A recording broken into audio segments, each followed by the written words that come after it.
Isang magandang umaga po sa ating lahat. Welcome back to me sa ating pong AAP. So ngayong umaga po, mayroon pong quick reminder sa atin ang ating Panginoon. Sabi nga po sa 1 Peter chapter 5 verses 6 to 8 ng New Living Translation, "So humble yourselves under the mighty power of God, and at the right time He will lift you up in honor. Give all your worries and cares to God, for He cares about you. Stay alert. Watch out for your great enemy, the devil. He prowls around like a roaring lion looking for someone to devour."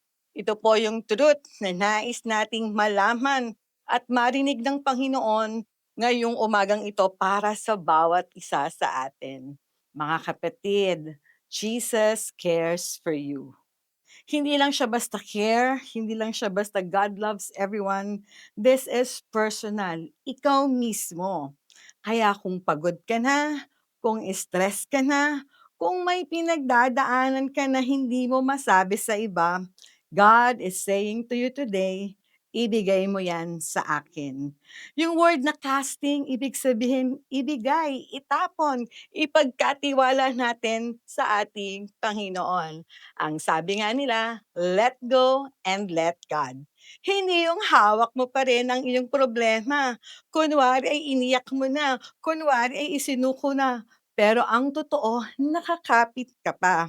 God wants you to totally surrender everything unto God today. Bitaw. Yan ang sabi ng ating Panginoon.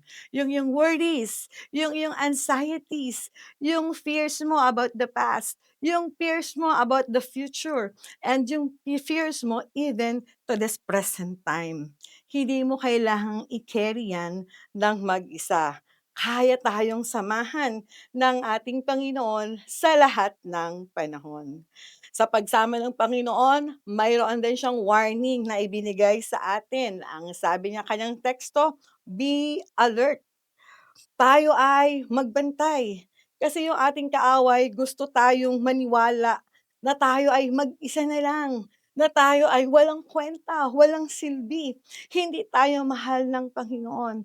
Pero ang katotohanan, lahat ng ito ay pawang kasinungalingan mula sa ating kaaway. Jesus sees us and knows us.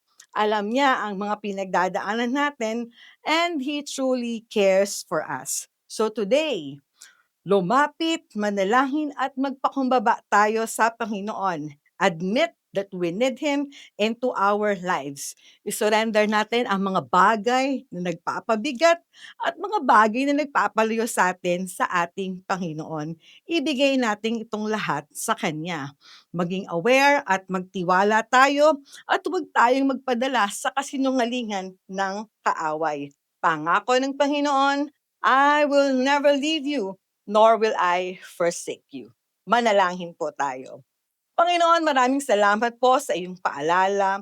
Gabayan mo kami na ipagkatiwala sa iyo ang aming mga suliranin, panalangin at daing. Tulungan mo po kami sa aming mga nararapat gawin. Ingatan at ilayo mo po kami sa banta at gawa ng kaaway. Inaangkin namin ng iyong pinakamainam na plano para sa aming mga buhay. Ito po ang aming hiling sa pangalan ni Jesus.